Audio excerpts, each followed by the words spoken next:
Hospitality Meets is brought to you by RotaCloud, the people management platform for hospitality teams. With its intuitive drag-and-drop rota planner and built-in budgeting tools, RotaCloud users spend an average of 66% less time on staffing-related admin, leaving them with more time to spend with their customers, train staff, or simply take a well-earned break. Head over to rotacloud.com/Phil to explore RotaCloud's full range of tools and features and sign up for your 30-day free trial. Welcome to Hospitality Meets with me, Phil Street, where each week we take a light-hearted look into the stories and individuals that make up the wonderful world of hospitality. Today's guest is part 2 of my chat with the epic Matt Burgess, director of Kaiwanua Limited. Coming up on today's show, Matt demonstrates a very niche set of skills. If you ever need a book written in the voice of a young teenage girl, I'm your man. Phil gets flummoxed. Well, I mean, for want of a better phrase, holy shit. And Matt reveals the most incredible outcome. And at that point, I lost my mum, but I found my dad. All that and so much more as Matt and I conclude our chat through his epic journey. I hope you'll agree Matt has been an awesome guest, and I for one offer him a huge thank you for being so incredibly open. Don't forget to give us a subscribe wherever you listen to your podcast. Enjoy. My life, man. You have lived a life. And we've not even finished yet. Yeah. No. No, and as I said, please tell me to wind it up if it's if it goes on too long. No, I'm hoping that the listeners are with me on this. That there's monumental lessons here in your story, and please don't take this the wrong way. But it seems from time to time it's a case of how not to do things. Yeah, but and that's why I enjoy telling it. Yeah. Sometimes it's really hard to talk about, but I do find it a lot easier. And as we were talking about before, I find it very cathartic and very healing for myself to be able to say the story that I have. Yeah. Because it was terrible. It was really hard, but there was also some really high points in my life as well, which I'm really blessed about. So yeah. So at rock bottom, basically, I was working at the Globe. Crack cocaine problem, and it was very much a personal problem because I didn't involve anybody else. I didn't do it with anybody. I just did it by myself, and it became sort of like a once a week thing. Then it got to twice a week, and then 3 times a week. And I there was one point where I had invited my friends down to the Globe to watch one of the shows because they're great shows. They were fantastic, and I'll never forget, we got so drunk and I was walking back. I was about to catch a bus actually to go home, and I was walking back with one of my friends. And I just felt at that time I needed to tell him. I needed to tell him that I had a problem. And I did. And I said, I need some help and I don't really know how to do this. God, another crossroads moment. Yeah. And he's like, okay, cool. You're my friend and I really want to help you. And we will. So I gave him my phone, and I'll never forget, he just smashed it up there, stood on it, took out the card, fucking broke the card. And he's like, you have got no access to drugs now. He goes, I'll get in contact with Emma, who's my ex-wife, and said, you're going to be staying with us for a while. And my best friends pulled an intervention, and they did. And they kept me at their house for a month. And, and I got to hang out with them and just live with them day by day, and they really, really helped me, which I'm really thankful for, because it was a time where I was at my lowest and I was so depressed and so not knowing what to do and how to get back out there. And I never forget my friend telling me, he's like, mate, you worked at one of the best restaurants in the UK. You this incredible musician, you're an incredible chef, you've got all this going for you, how do you get back there? What are the steps for you to get back there? And at the time I was so scared. I knew what I had to do, and that was work for somebody big, work for somebody who is just going to be, but I was terrified. I was terrified to make that step in case that I'd let that person down and let myself down and let anything down. Yeah. And then I was having a look at jobs, and there was a job at the Bluebird in Chelsea. And at the time, it was Mark Broadbent who was the winner. He had just just won Great British Menu, the first Great British Menu. And so obviously everybody knew who Mark Broadbent was. And I was like, okay. So I got in contact with Mark and I was like, look, looking for a job, wanna, come work for you. You're one of the best chefs in the country. And he's like, yep, cool. You come work with me and, we'll do it. And I went to go work at this place and it was D&D London. Walked into the Bluebird. It's a massive restaurant. And I was terrified. I went in as a sous chef. So what it was is that I was being trained to be the sous chef for the restaurant upstairs. Now, when I went there, I found that environment in there wasn't conducive for me at the time. And I felt like I couldn't personally and mentally deal with the stress and be capable for all the chefs that were around me. So I sat down with Mark and I said, look, to be honest, mate, I don't think this is right for me. This is definitely not the type of environment that I should be doing at the time. I'm just going to continue on looking for more work. And Mark was like, look, I've got another position available for you, but I don't know if you want it. It's a head chef of the cafe, which is downstairs. So you've got the cafe, you've got the courtyard, and the epicerie, which is the delicatessen on the side. He's like, do you want to have a look at doing that? So I was like, okay, cool. Let me do a day down there. And I really liked it. I liked the team down there. It was small. It was intimate. It was really cool. It was still part of Bluebird and it was still part of doing what Mark Broadbent does. So I could still work alongside him. And then by no ways was it any more quieter. We ended up doing 1,000 covers a day. But it was amazing, it was amazing. And it was that trajectory that really helped me get back on track. And I never forget going back in there, the biggest thing that I want to do, and again, this harkens back to my childhood, is I want to be the best. I want to be better than everybody else. And how can I do that? To not have any days off and do doubles every day. And I did. And I was like, well, I've pushed myself, pushed my body through alcohol and drugs and all the shit. Why don't you push yourself working? So I did, and I'll never forget. I did I think it was a 70-day run of doubles every day, just absolutely going for it. Lived and breathed it, just non-stop. And I'll never forget one Saturday, Mark came in and he's like, I'm forcing you to take a day off. And I was like, no, I don't want to. And he's like, give me your phone, go home. He's like, I don't know what you're trying to prove. We love you. You can do the job. You're amazing. Yeah. You don't need to prove to anybody how good you are. I'm just happy to have you, but I can't have you burn out. I can't have you. And I was like, I won't burn out. I'll never burn out, And, I never did. And I worked there for 3 years. I loved it. Absolutely loved it. And it was one of the greatest experiences. But then after that, I was even more hungry. And I was like, okay, what's the next biggest thing that I can do? And then that was maize. So yeah, maize. I mean, I remember when this hit the scene. It was the shiny new thing again in town when it first came in. So at what point did you come in? Were you part of pre-opening or was it up and running at that point? I think it had been going for about 2 years at the time. Right. When I joined. It was the best restaurant in London at the time. This was under Jason at the time, was it? Yeah, this was under Jason. It was probably, I left, and I would say probably about 6 months after Jason left to do Pollen Street. Right. So it was your fault. Yeah, it is absolutely my fault. Absolutely.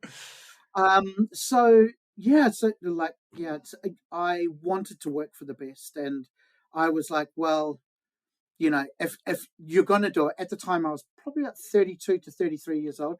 I was like, if you're going to do it, you need to do it now, okay? Because this is your life. This is your time to do it. I'd worked hard. I understood good food. I was a competent chef. Well, at least I thought when I went to Maze. Yeah. And then I saw a level which I'd never experienced in my life. And I was like, if this is 1 star, I have no idea what 3-star is. And it was incredible. So, I started in the grill. So I didn't start on the side of Maze Restaurant. However, you you flipped in between the restaurants as and when that you could. But my main sort of home was May's Grill, which is the steak restaurant, Yeah. which at the time, against Goodman, who I work with now, was Goodman was number one steak restaurant in the UK, number two was May's. And so we were really proud of that. So I think May's Grill was very much I wouldn't even say affordable either because it was really expensive, but it was at a level where people could come in and still experience Gordon Ramsay. And I think at that time, that's what a lot of people wanted to, because they couldn't afford to go to May's, then they'll come to May's Grill. So we were Right. busy. Like, we were absolutely slammed. And going to work there was the best way that I could explain it for me was levels of tiredness. And I'd never experienced this in my life because I was like, look, I've done 70 doubles in a row. I've done this. And it was like, no. You haven't experienced levels of tiredness like this. Is that And because of the kind of the focus on precision is constantly, and just excellence is just there every single moment of every single day? It was extreme excellence. It was an honor to work and watch these guys. I remember the sauce chef coming in at like 5:30 every morning to start reducing the stocks. They made the jus fresh every single day. Right. Every single day they made it. And I'm like, why don't you just make a ton of it and put it in the freezer?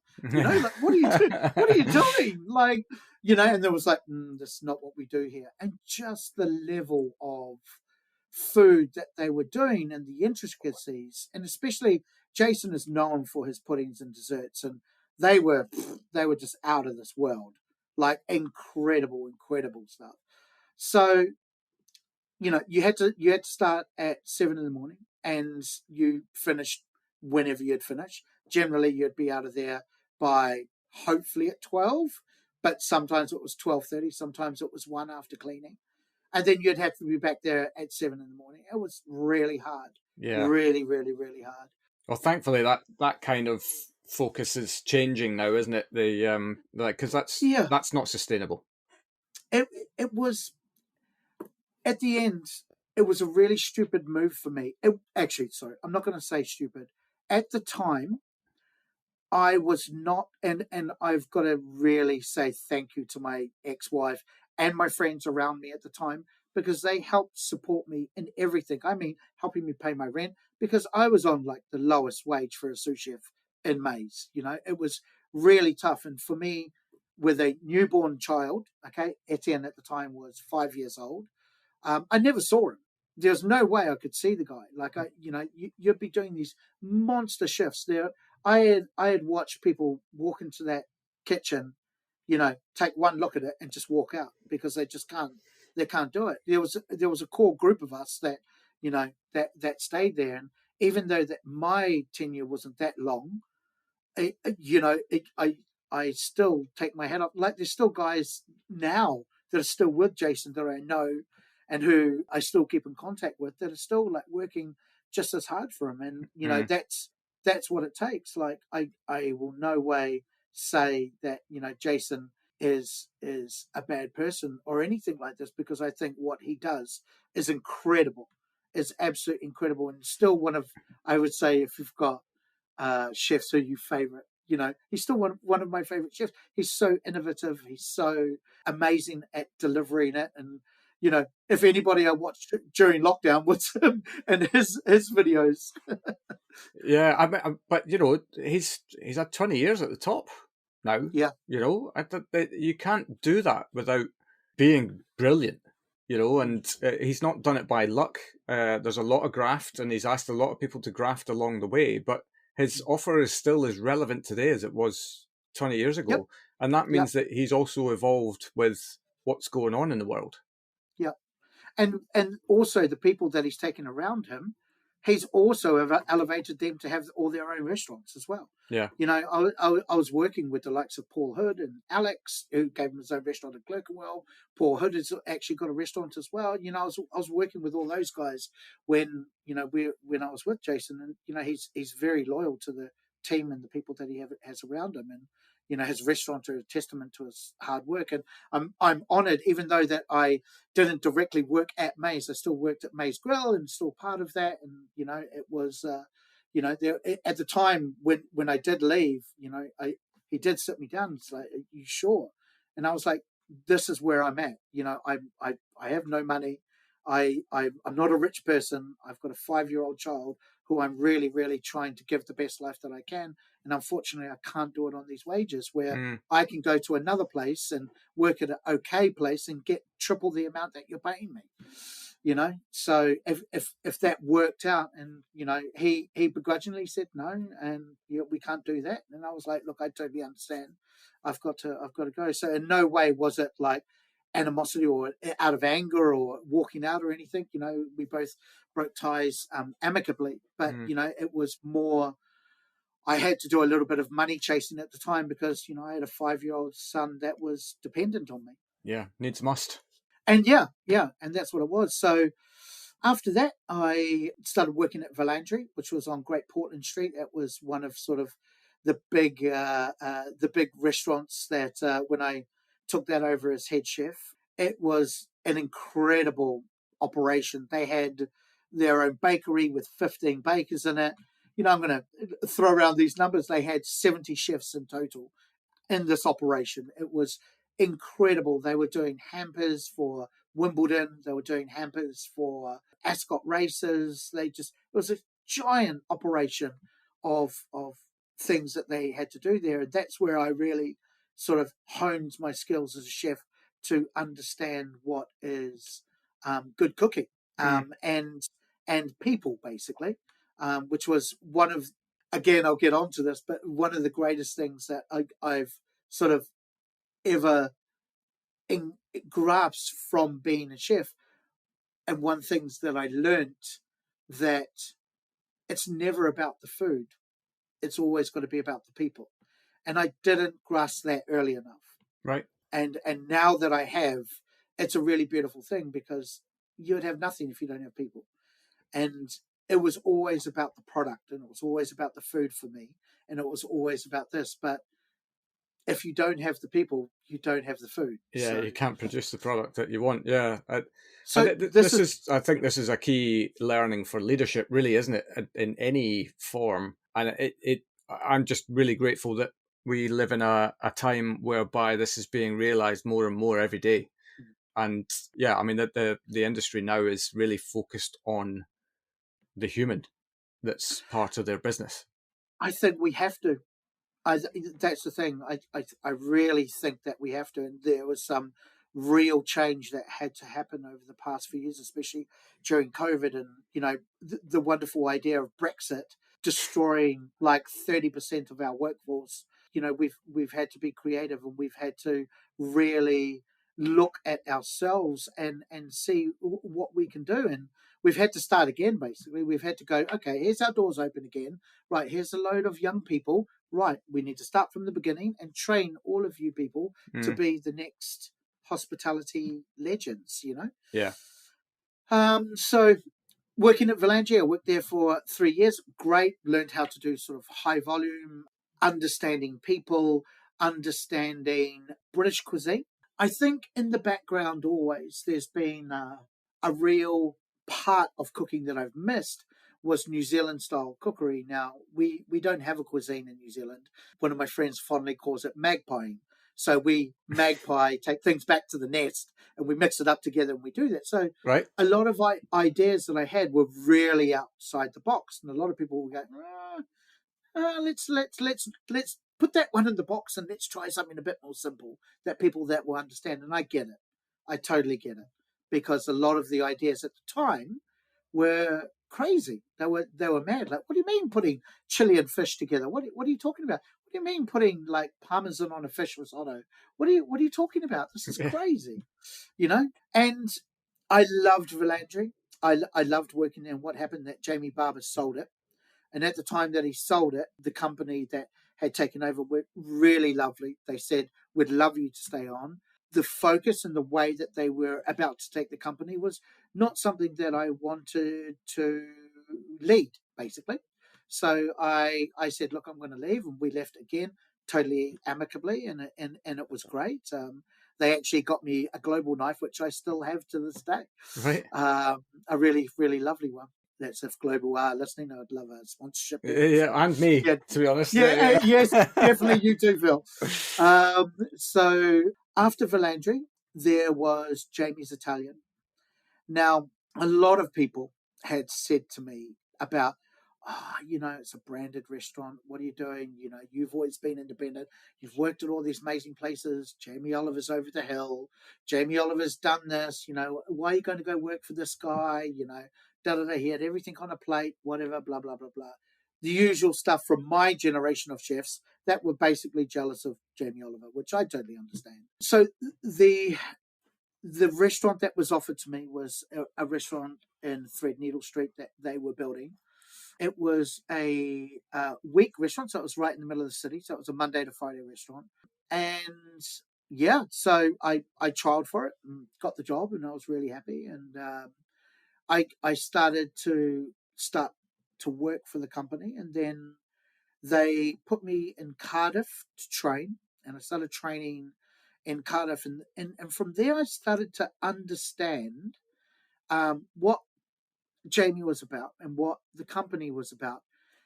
Sort of rolling back quite a few years, just quickly, my perception of Jamie Oliver up until my son was probably about 6 or 7, about that, was pretty poor. Like most chefs, were quite jealous of Jamie, of getting this big rise to power and everything like that. But actually, one of the schools that he did school dinners in was my son's school in Okay. Basingstoke, Right. which was incredible. So I was always a huge advocate for my son for eating healthy food, and I've always been about that. When he came to stay with me, we ate very balanced meals. I always made sure that he never ate any crap, and that he was always really well nourished.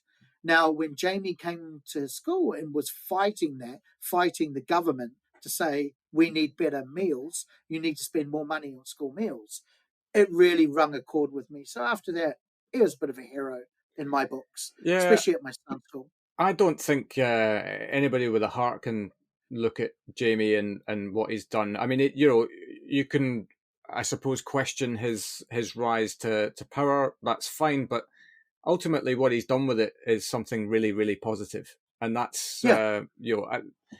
That's what I would hope he'd be remembered for. Is that he's always fought for stuff that is important, I think. Yeah.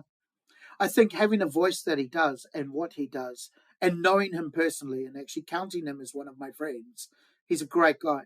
Yeah. And what you see on TV is like what he's like personally. Although he does swear a lot, which is hilarious, seeing it come out of his mouth. You're like, wow, it's really weird. He's an Essex boy. I know. He Right? actually grew up about 5 miles away from where I now live. So you live around? It would be Saffron Walden, Rivlington. Yeah. So my wife, Stansted Mount Fitchett is where I am. Wow. Yeah, my wife lived in Saffron Walden. She grew up there all her life. Yeah. So nice part of the world. Yeah, it's gorgeous, mate. It's absolutely gorgeous. Well, her family's moved to around us now in South Woodford. Anyway, so I did my training there, and we opened up Threadneedle Street. Now, the great thing about Threadneedle Street is that they wanted it not to be a normal Jamie's Italian. So I got to design the menu with the executive chef at the time, a guy called Davide. Yeah, and it was fantastic. I was there for probably about 3.5 years, and it was amazing, absolutely amazing. I loved my time with Jamie. It felt like I was very much on a stage all the time. I have a lot of friends that live in Europe, and every time I went to, for example, Sweden, everybody would go, oh, this is my friend Matt. He works for Jamie Oliver. Oh, this is my friend Matt. And it was very much like feeling the celebrity lifestyle, even though I'm in no way a celebrity at all. It was. I don't know. You've got a pretty pronounced following on Instagram. Yeah, do you know what? And I'm going to get on to how I got all those followers. Yeah. It's again another crazy story, but going through my time with Jamie and working with him, I really then started to understand people, and I found out about real people development through the worst way, And I lost a lot of chefs over the period of about 3 weeks. So, and I'll never forget. And he would hate me that I call him this, but I will say this. I would call him a mentor, but he never was. But the advice that he gave me was even better in my personal life than it was at work. And it was our operations director at the time, a guy called Jacques Desjardins, who now lives in Asia and's opened up restaurants out there. Incredible, incredible manager. I remember I lost all these chefs, and I sat down. And he's like, "What do you think? What do you think's the reason?" I was like, "Oh, they're all leaving for personal reasons and da da da da da da." And he just looked at me and he goes, "Do you think it's because of you?" And him saying that to me, I went away quite offended, and I went away looking at him going, I can't believe he thinks that I'm the problem. I'm a lovely guy. I'm a really good guy. I've been through hell and high water. I've been through all of this. Like, I'm in no way a bad person. And I'm not a bad person. I was just a bad manager. Right. And I wasn't listening when it was time to listen. And I wasn't understanding that a team needs nurturing and guidance. It needs love. It needs to know when to push and when not to push. And I learned so much from those simple words of, do you think you're the problem? And I went away and I looked at myself and I looked at the way that I managed. And I'll never forget, which was really, really incredible time, is I went up to a guy that I was quite close with in the kitchen, another New Zealander at the time. And I asked him, he's a big 7-foot Maori guy called Dave. And I said to Dave, do you think I'm the problem why all these chefs left? And he's like, yeah, you yelled at this guy once, you did that there, and you did that one there. If you didn't do that, those guys wouldn't have left. And I thought about it, and I was like, wow. And I was like, why didn't you ever say that? Because you never asked. And I was like, okay. I was like, yeah, you're right. And I was like, could you make sure that if I'm being a dick, you'll tell me? And he goes, from now on, every time. And he did. And it'd be like, sometimes I'll be at the pass and he'll be like, calm down. And I'll be like, wicked, cool. Sorry, guys, sorry. And everyone was cool. And then I realized, like, it's not always going to be about the head chef. And you're put onto this pedestal as a head chef. I then stood off the pedestal, went behind the line, started cooking with the chefs and seeing their day-to-day issues, and put the chefs around the front and have them manage me. And then I understood it. Yeah. And that to me was a really powerful moment in my life where I understood. And then, I was lucky enough that the Jamie Oliver guys, they put me on a Chartered Managers Institute course, and I got to learn about managing people and leading people and understanding challenging conversations and coaching and mentoring and sort of things like this. And I became quite good at it. And then from that point on, I got offered to go speak with the Jamie Oliver 15 guys. So I did that 3 years in a row, telling the same story that I'm telling you now, because most of them are from disadvantaged backgrounds. So they have a lot of affinity with what I've been through, and they've been able to come to me and talk to me, and I've been able to go to them and talk to them about what I've been through as well. And we have a lot of similarities with us. So I was really honoured to be involved so heavily with the Jamie Oliver Foundation, and actually quite gutted that they had to stop it. But it was never a money-making thing, and they were bleeding a lot of money out of it all the time. And I know that Jamie misses it a lot as well, because it was a great foundation, and the people that worked there were fantastic. And I hope in one day somebody will start it up and read it. Could be me. Don't know, but who knows? Yeah. I that's always a part of that I absolutely loved. Yeah, absolutely. So post Jamie, what happened next? So post Jamie, I left Jamie's, and again I think that I was bigger than I actually was at the time, and I went to go work for a pub group called ETM. Oh yeah, and then they're great. I opened Ealing Park Tavern. Loved working there. Loved working with those guys. We opened that place. It was all absolutely fantastic. And then from that point, I had an old friend of mine now let's harken back to all the years where my mum won the money and I was working at a place called Mondo Cucina. Blair Street had maybe 5 or 6 restaurants on it. Now, within all these restaurants, all the chefs and front of house used to meet up in each other's restaurants after service and have some drinks. Now, during this time, I had met a guy called Miles Kirby. He was a kitchen porter at a place called City Bistro, which was at the time the best restaurant in New Zealand.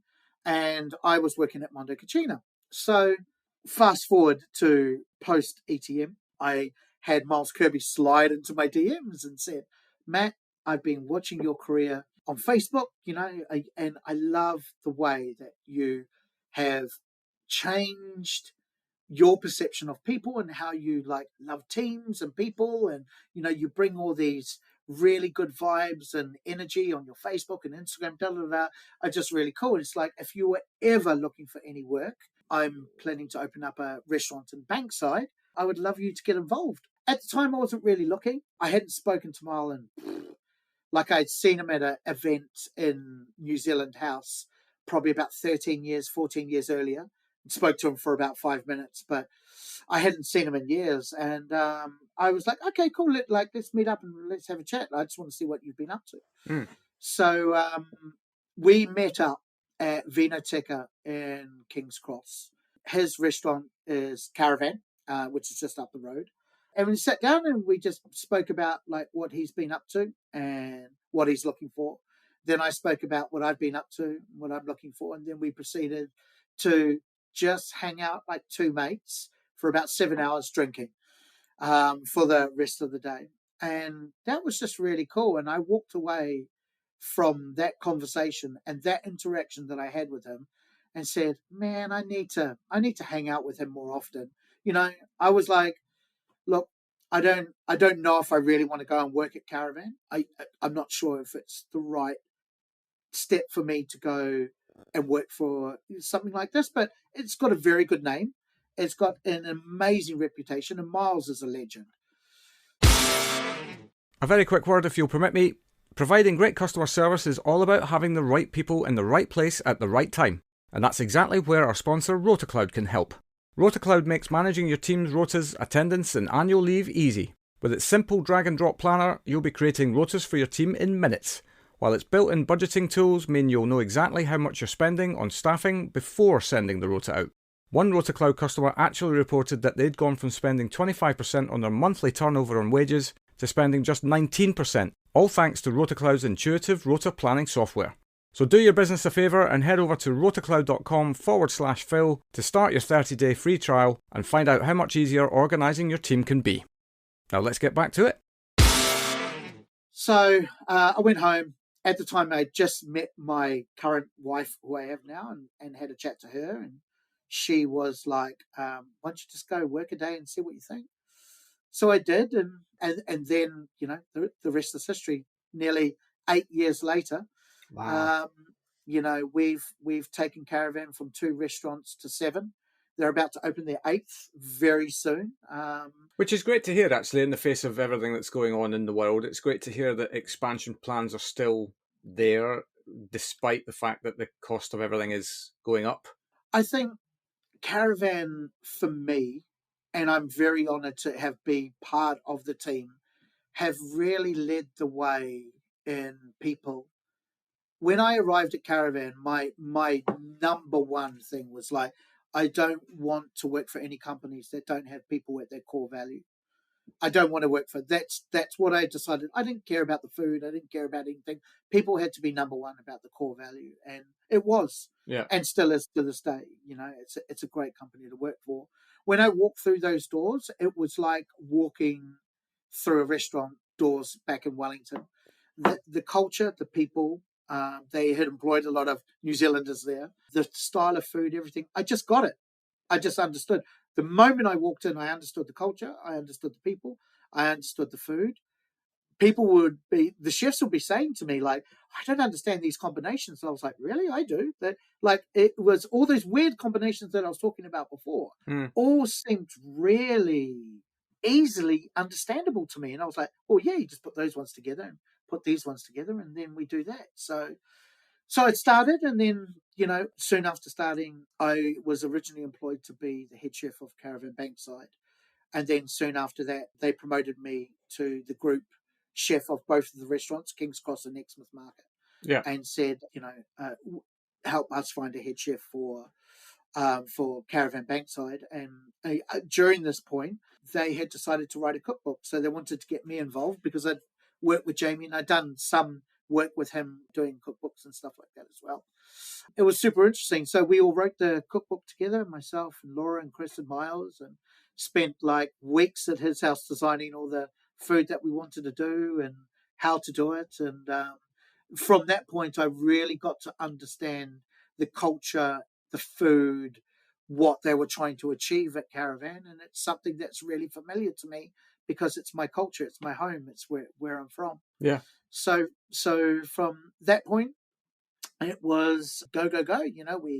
We took the brand from 2 restaurants to 7, as I mentioned, and we were about to open the 8th, and then COVID hit, which was hard. I had never in my life had longer than 2 weeks off. 3 weeks probably. It's the longest I'd ever have off in my career. Mm. So, getting nearly 6 months off was just mad. So during this time, I didn't know what to do, but it was a really weird time for me because I was like, I've been gifted this time.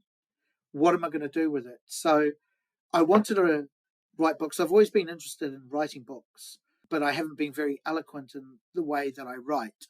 So I wanted to learn how to write books and write paragraphs and things like this. So quite strangely, I found a course online that was quite cheap. It was 11 quid.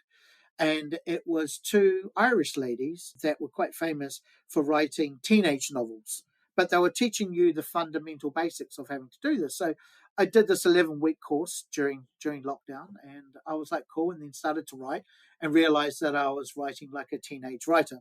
So Right. if you ever need a book written in the voice of a young teenage girl, I'm your man. Okay. Got it.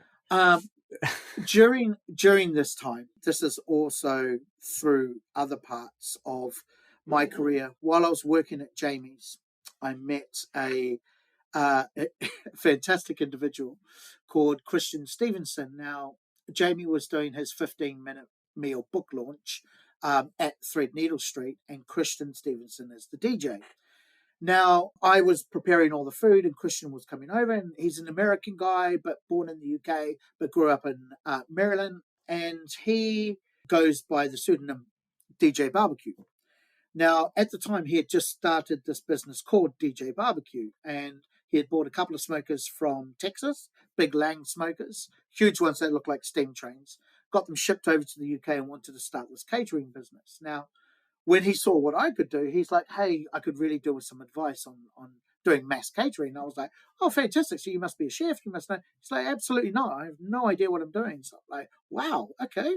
Well, I'm happy to give you advice, but unfortunately I work with Jamie Oliver. So, you're kind of going to have to ask him. Now, at this event, Jamie fell in love with Christian, and he had been working on a channel called FoodTube. So at the time, he had curated about 7 people to do this network with him, if you remember it. And he had a lady called Jemima do cupcakes. He had the Food Busker. He had Christian Stevenson, which was DJ Barbecue, and a couple of other people that were working on where he would take his production company, film these people, come up with this content and start to post it on YouTube to help raise these people's profiles. Now, during this time, Christian asked him if Matt could come and help me out at the festival. So I did. So we started working together for three or 4 years. So during the weekends, I would go and work with Christian. Most of the time, take my son. He absolutely loved it. He was a young sort of teenager at the time, so he was really enjoying it. And, we had some really great times. And that's where, during that time, is where I started to meet all these incredible people through Christian. I got to meet all the chefs, Nathan Outlaw, Monica Galetti, all these people who would come to these festivals and come want to taste our barbecue. There was at one point Norman Cook from Fatboy Slim fame is a huge fan of barbecue. So he used to come and hang out with us at the festivals, and we'll show him how to use these smokers and sort of things like that. So my life from that point started going in a sort of a different direction. Anyway, harkening back to lockdown, 1 year previous to lockdown, I was at a festival called Black Deer Festival, and I was doing a chef demonstration. And I ended up talking to a guy that fabricates large smokers. Now, I had a dream. This is the weirdest thing. I had a dream. So the traditional way of cooking in New Zealand for the Māori is a form of cookery called the hangi. Now, with a hangi, you build a huge fire pit. You put in volcanic river stones in the bottom. You heat up the river stones on the fire. Then you put these into a hole, put food on top, and bury it. And you bury it in the steam, and the heat of the stones cooks all the food through slow cooking. Then after it, you take it off, you'll say some prayers, you'll give it all to the family, and then you'll give it out, and it's a really delicious thing. So I had a dream to create a barbecue in the same idea of the hangi. So you've got a fire pit at the bottom, you've got a baffle plate where you could hold the volcanic river stones, and then you've got trays where you could lay out all the vegetables and meat on it. So I spoke to this guy, drunk, of course, at Obviously, this festival. that's when all the best ideas happen. And we were writing down this idea and stuff like this. Anyway, first week into lockdown, I get up at my door, open the door. He's there with a 9-foot smoker saying, "I made it." I'm like, "What?" So it was just crazy. I was like, "What are you doing?" Because I'm gifting you this as a wedding present. Actually, that year, like literally 2 weeks before we got locked down, I just arrived back from my honeymoon, from being married in 2020. Right. One piece of advice to all your wonderful listeners, I never would recommend that getting married to somebody, then locking them in the same house for 3 months together. Just straight after. That's a true test of how much you love this person. Okay? Yes. But you're still together now? We are indeed. Very good. Very happily. Very, very happily married. And so they gave me the smoker. So then from here, and this is where all the followers came from. So I started posting about the smoker and started posting like, I'm testing this out. This is what I'm going to do in my back garden. And I started like smoking, testing it out, trying to do different types of hangi. And then all these suppliers that were following me started sending me like ridiculous amount, like half a goat, 10-kilo crabs, like oysters, razor clams, just like, put that one in there, put that one in there. And so I started filming it. And these were going huge, man, like getting millions of views on TikTok and sort of things like this. And it was just absolute insanity. Now, after all this, like me and my wife, we're eating the food, but most of it, I was like, we're left with all these leftovers. So I had a friend that lived on the same street as me that I would walk down to his house, leave it outside his house in a little takeaway thing, walk away, step away, give it to him. But then it just became too much. I had too much leftovers. So he suggested, he's like, why don't you sell it? Why don't you try and sell it? So I was like, okay, yeah, we'll see what goes. So we're involved in this street group. So I posted it in the street and I said, hey, like, this is what I'm doing, guys. If anyone's interested. And then they were like, okay. And then like hundreds of people in this group were just like going, man, this is amazing. This is fantastic. We want to buy this. We want to buy this. And so the first week I sold 8. Next week I sold 20. And then I was like, oh my God, this is getting a bit insane. I think I'll have to start a separate WhatsApp group because I can't manage this. And this is too much noise going into that street group. So then sort of I put into the street group, I said, hey guys, just so you know, like I'm going to be doing this food to purchase. So I'll do the drop every Monday morning. I'll tell you how many portions I've got and then we'll do it. So if you could just let other people know about it. So if you could imagine that the amount of people living on the street was about 200. They were all at local schools. So they shared it into all their school groups, all their women's groups, all their like friends groups, all the males groups, all the football groups, all the everything. And all of a sudden I had 250 people join this WhatsApp thing. So I then had to start another one, another 250 people join. And I had like people like Noel Fielding, Nikki Shields. I had like all these celebrities that live in West London starting to order from me. And we got up to about 250 meals a week. And then I had to take a commercial space and we got up to 400 meals a week. And then it just went insane, absolutely insane. So I'm like back into it. Like I had to employ a small team. Right. My wife was doing the driving with a couple of other people, and she was doing all the deliveries and stuff, and we're doing everything all over, mainly in West London. We didn't want to sort of take it away much further, but yeah, it was absolutely The insane. accidental entrepreneur, eh? It was one of those things that got picked up by a couple of newspapers, and did a couple of interviews, and it was just madness, absolutely madness at the time. Yeah. And then, Caravan got restarted. During this time, I do have to mention that Caravan made sure that every single one of its staff was sorted, and that's one of the things that I absolutely love and adore about Caravan is, again, people have always been at their main heart. So, to be honest, I didn't need to do this business because Caravan was still paying Yeah. and they were still looking after all of its staff. So, any money sort of it made, it felt wrong, So I started like gifting things, and so I was asking people to give me numbers of nurses or to give me like house numbers of nurses, or if they're wanting it to give to people.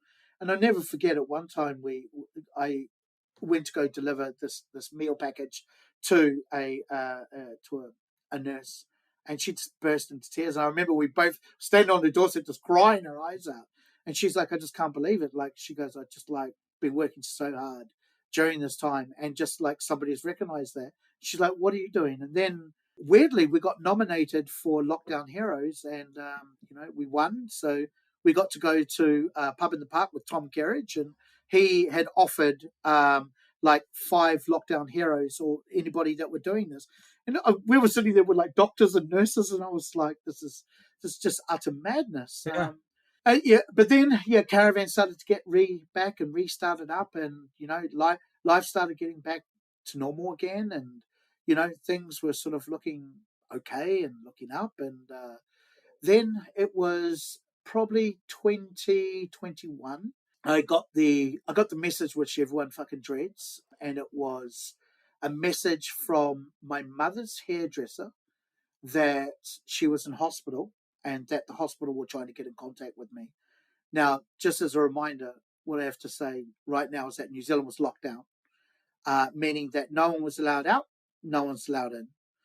So I managed to finally get through to my mother and find out that she had quite a major stroke, and that she wasn't in a good way. She obviously, I don't have any brothers and sisters. She's by herself. Mm. She was alone in the ward, and we'd had a couple of FaceTime things.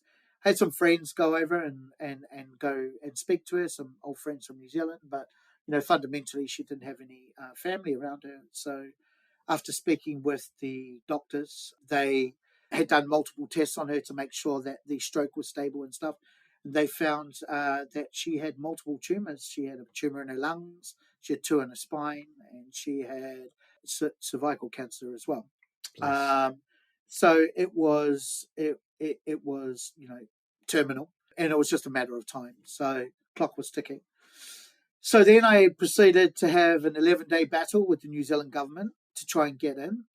They were very much like, you can't. I tried a couple of times, and then brilliantly, the head of neurology in New Zealand, who was also looking after my mother, wrote to the Prime Minister and said, "You need to let this guy in. His mum's about to die. This is she's got no one around her and anything like this." So thankfully, I managed to get back to New Zealand, but I had to quarantine, which was, I don't recommend for anybody. It was like being in a prison. Yeah. It was awful. And then when I got back, I finally got to see Mum. She could barely talk because she was paralysed on one side of her body, but we managed to have some small talk. She was really happy that I was back. She knew what was about to happen to her, and I was sort of saying to her, like, let's just not worry about anything. Let's enjoy the time that we have together. And we did. My mum's favourite food is McDonald's, so I made sure that she ate McDonald's every day, which was really cool. And there was sort of a really big thing about trying to get her into a hospice because she's in hospital. We didn't want her to pass away. And after, again, a huge battle, because there were no beds available anywhere for anybody. There was a bed available. She lives in Miramar, and it's a hospice there, and it's one of the most popular hospices, also one of the most expensive. but there was a free bed that came up at a last minute's notice. I presume somebody else had passed away. So I was absolutely stoked. I was like, my God, this is amazing. Anyway, during this time, I had to pack up her house. My family had lived in the house for 82 years. So my grandfather and my mother and me had lived in the house. It's a state home, so I had to give it back to the state, which is like a council home, basically. Yeah. In the UK. So, I was, as you do in this situation, you've got to sort of have a pile of valuables, a pile of stuff that's going to go to other family members, and stuff maybe you'll sell, maybe you'll give away, maybe you'll just give to charity. So I'm going through all these piles of things, and I sorted out everything. My mum didn't have anything of value, obviously, as previous, to let you know that she was quite poor. She had never got anything. The money from the lotto had run out years ago. And it was just a lot of old sort of letters that were saved from my family back in the Second World War, which I found quite interesting. It was grandmother's letters, grandfather's letters, sort of things like this. Anyway, I started packing down the kitchen, and in New Zealand, we've got these old school sort of kitchens which were all fitted and built. And on either side of they usually had two drawers in the middle, and then what we call two flour bins. So one was for flour, one was for sugar. So I emptied the sugar bin out and put that all into the bin, threw away everything, opened the flour bin, I put that into the bin, threw everything out. And I just noticed there was just a small corner of a letter. And I just randomly, I don't know why I did it, I picked up the letter, pulled it out, opened it, and I saw a picture of a guy with a letter. And the letter was to say, hey, it was really cool to hang out with you. It was a letter to my mum. When I get back from Australia, I'd love to hang out with you. And I looked at the picture and I was like, oh my God, that's my fucking dad. I was like, this is just fucking insane. Like, I've never seen him. I've never seen a picture of him. Didn't even know his name. Didn't know anything. And that was mad. And I couldn't really talk to mum about it. Like, she was dying, basically. So, it's not something that I wanted. But I'd never seen this in nearly 50 years of my life. I had none of this. No understanding of who he was and what he was. Anyway, the day before mum had passed away, she wasn't in a good way. I didn't know she was going to die that day, but she wasn't in a good place. And she was starting to deteriorate. And I remember the matron of the place, the head nurse, came to me and she's like, why don't you get some food? Let me feed you. Let me give you a cup of tea. This is not going to be pretty type thing. Like, trying to sort of like, once you go home, get some rest and maybe come back later and, all this type of stuff. So anyway, I was sitting in the cafe and I was just scrolling, as you do, through your phone mindlessly. And I thought, oh, there must be some type of Facebook group that you could like maybe post photos or post pictures. Wanted to get any information that anybody had about my father, whether he's alive, do I have any brothers and sisters, do I have anything? So I posted into this group and I sort of explained my situation to everybody in the group and just left it, closed the phone, was like, okay, cool, I'll chase it up in the next few days. It'll give me something to keep my mind off what's happening right now. Little did I know, in the background, what everyone was doing was sharing and posting and talking about it and messaging me on Facebook and saying da da da da da and all this stuff. And a little bit later on that day, it was probably about 6 o'clock in the evening, I had a message from somebody to say, hey, I think my grandfather is your dad. And I was like, what? And it's like, yeah, he's still alive. I'm going to go see him now. Do you want to talk to him? And I was like, okay, cool. And we spoke about some things that were in the letter about he's got a birthmark. And I didn't say that to anybody. It's like, he's got a birthmark on his left-hand side. He was traveling with his best friend, which is my uncle.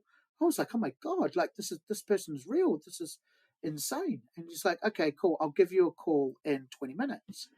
So I absolutely freaking out. Call my wife and I was like, put her on like FaceTime and I was like, please, I need you to do this with me. And she's like, okay, you ready for this? And I was like, oh, this is going to be so freaky. My phone goes, pick up the phone, I was like, hello. And they said, hi, this is the hospice. Your mum's just passed away. And at that point, I lost my mum, but I found my dad. God. And happily, I have 6 brothers and sisters. Bloody hell. Bloody hell. Yeah. Jeez, Louise, man. I mean, that's the timing of all of this as well. Is like Yeah. how that all kind of, it's almost as one chapter closes, another chapter opens type scenario. Yeah, this life of ours is sometimes the timing of things is too breathtaking to even contemplate.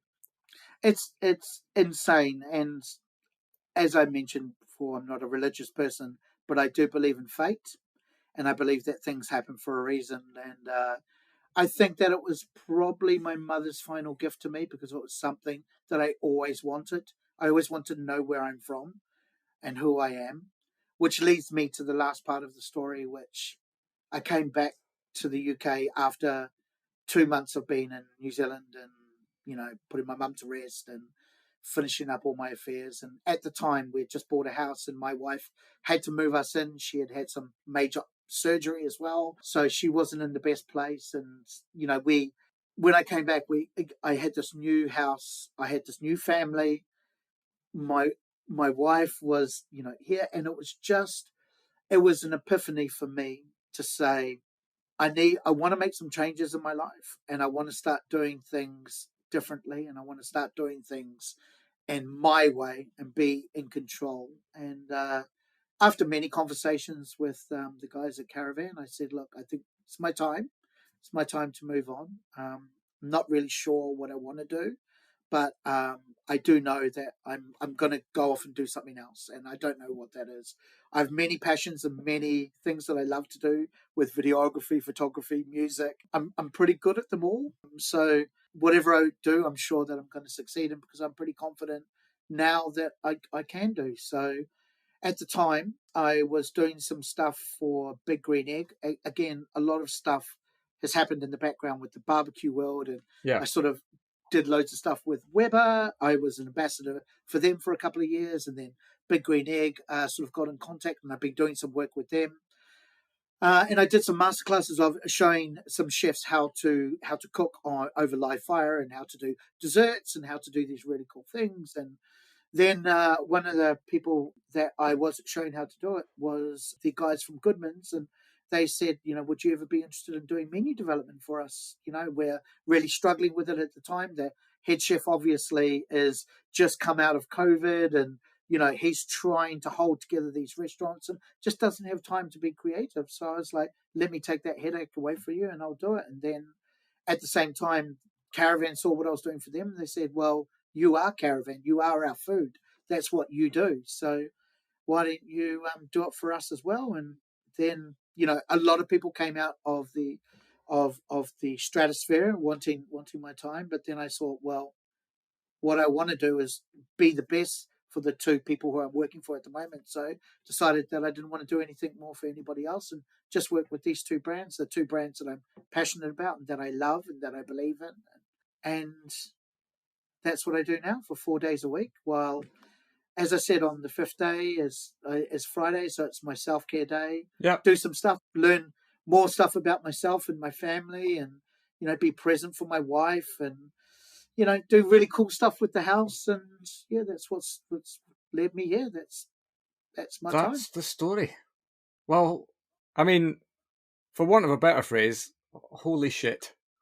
Yeah, that was yeah, God almighty, so many things in there, Matt. I mean, your journey is off the charts. I think it's a proper, and this is really cliched, but a proper rags to riches kind of story.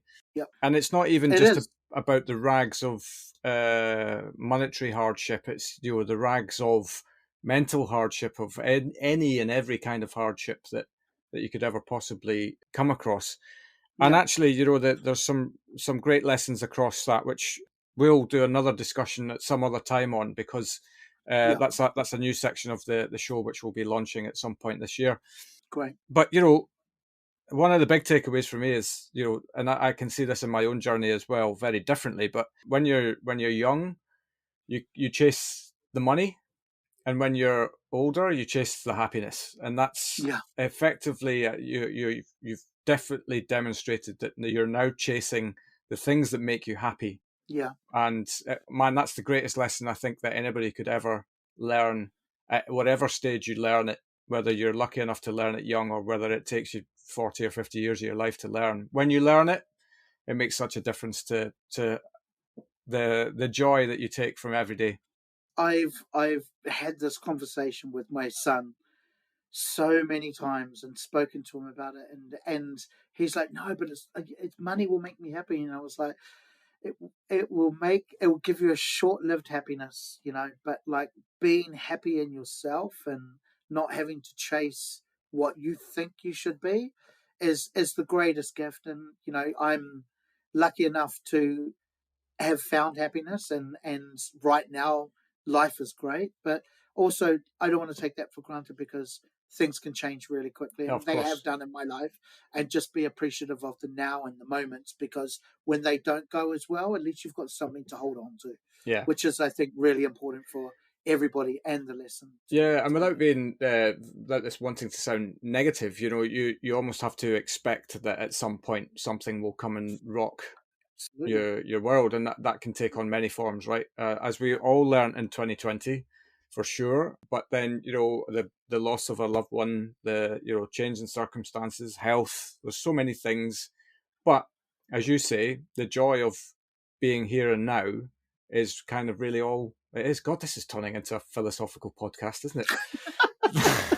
Sorry, I tend to do that, and as I said, this could easily be a 4-hour podcast. So yeah, well, we've done quite well. We've done quite well, for sure. I think without question, you're the longest chat that we've had. But I think there's been so much merit in every part of your journey to this point, and very interested to see what happens next in your life. Before we go, question I ask everybody, and this is kind of bringing it back to core message, but what would be your kind of top 3 reasons why somebody should join hospitality?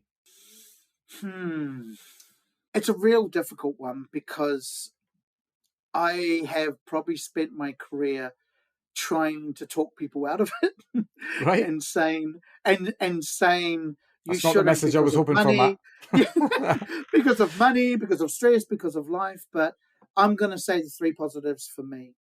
It gave me a sense of belonging. It gave me a sense of being part of something bigger. It gave me a sense of camaraderie.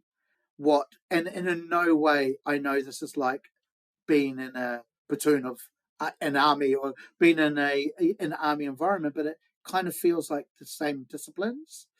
And most of all, which I absolutely love, and probably why I'm slightly overweight, is that you get to eat the best food every single day. Yeah. Hell yeah. Yeah, I like that one. I'm a bit of a foodie as well. Excuse me. Yeah, I in fact, I don't even think anybody's ever said that before. So yeah. Yeah. So no matter what, like, you have to taste it. You've got truffles, you've got caviar, you've got at any style restaurant, you get to taste the best food every day.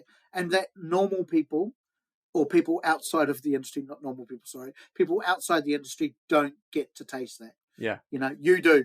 I get to taste the best food. Yeah. And it's great. People in this industry are not normal, Matt. They're superstars. So you were right to say that. You were right to say that. But no, that's great. Look, I feel like I could talk to you all day, to be honest, but we probably should wrap this up. But it's a beautiful day outside, Phil. I hope you get the barbecue going. I'm definitely here. Yeah, today is the day we whip out the old outdoor furniture. So because the spring has arrived. Yes, it's finally a beautiful day outside. Yeah, absolutely. Thank you so much, Matt. It's been an absolute joy to learn your story, and what a story it is as well. I appreciate you being so massively open about your journey and kind of all of the lessons. I'm sure that somebody out there will take real inspiration from the things that you've worked through. Thank you so much for listening, Phil, and thank you so much for giving me the platform to be able to say, as I've always said, if it like one person listens or one person's helps, by all means reach out. Matt Black on Instagram. Please do. I'm happy to chat. Yeah, I'll put your Instagram tag on in the show notes as well for people to reach out if they want. Thank you so much. Cool. Take care. Take care. Cheers.